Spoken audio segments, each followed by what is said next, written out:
Alright, let me a quick little video on the throttle body coolant bypass mod. So basically, I've just been seeing a lot of DIYs and videos and stuff, and everybody says you have to go buy, a line and all that, and well, you don't. These are both OEM lines. Basically, all you're doing, the only thing I went and bought was these vent caps from AutoZone for like $2. So originally, this line went from here to here, and then this one had the stop line on it, but I run the cold air intake, so I don't use that anymore. All you're doing is running the line from this coolant port right here down to this coolant port. That's it. And I mean, this is an OEM line and this is an OEM line. I didn't go buy anything besides the vent caps. So that's all you gotta do. Simple, burp the system a little bit, make sure you don't got any air in there, and be careful when you're pulling these apart not to get any coolant down in the tranny vent. You don't want to get any coolant in there, so just kind of watch that. But overall, that's all you're doing. Run the line from that port to that port. That's it. Easy. And this is the J35 also that I put on. Super easy.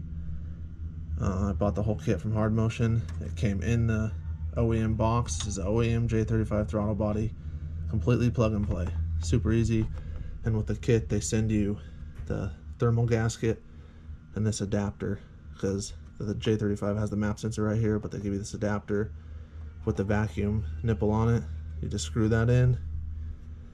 That goes on. And that's it. Simple. Easiest mods you'll do. And as far as the difference goes, I did them both at the same time, so I don't know if one did more than the other, but the J35 itself, definitely throttle response is way up with this. I've had the tune adjusted for it also, but even without the tune adjusted, it was way up, especially in between shifts when you're like getting on it. At high RPM shifts, you can tell the power is a little more instant in between shifts. There's no lag or anything like that. So, I mean, as far as with the mods I'm running, it's definitely worth it. I got the alpha header, full race exhaust, the hybrid intake, and now the J35. Now, a lot of people say you have to port the intake manifold to get the maximum benefit. I mean, I did. I'd ported a little bit. You don't have to, though. I know plenty of people who've done it didn't, and probably wouldn't even really tell that much of a difference, but at least you know you're getting the most out of it. You can use the thermal gasket as like a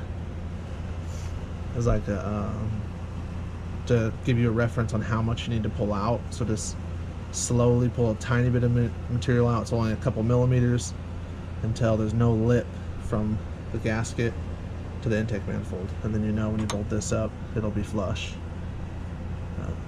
That's about it. Super easy. I did both mods in like 10 minutes. So there you go.